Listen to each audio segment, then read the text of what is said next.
மனசு, புத்தி, சித்தம், அகங்காரம், ஆன்மா, சர்வான்மா. மனசு எப்போவுமே பிரச்சனையே யோசிச்சுட்டு இருக்கும். எப்படியெல்லாம் வருத்தப்படலாம்.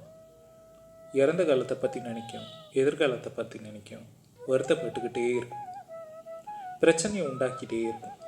ஆனால் புத்தி கைட் பண்ணும். அது நடந்த விஷயம், அதை பற்றி நீ ஏன் அதிகமாக யோசிக்கிற, நல்ல விஷயங்களை பார்க்க சொல்லும்.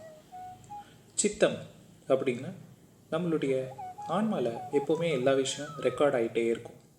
ஒருத்தரை பார்த்தோம் அப்படின்னா நல்லவன் கெட்டவன், ஒரு விஷயத்தை பார்த்தோம் அப்படின்னா அந்த மெமரி மூலமாக கனெக்ட் ஆகிறது தான் சித்தம்.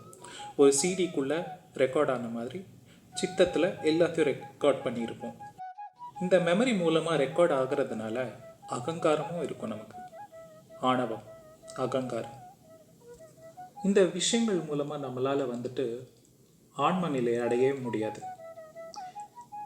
அதனால் நான் மனசு கிடையாது, நான் புத்தி கிடையாது, நான் சித்தம் கிடையாது, நான் அகங்காரமும் கிடையாது, நான் ஆன்மா அப்படின்ற சத்தியத்தை நம்ம தெரிஞ்சுக்கிட்டோம் அப்படின்னா அந்த சர்வான்மா எல்லாருக்குள்ளேயும் இருக்கிறது அந்த ஒன்று தான்.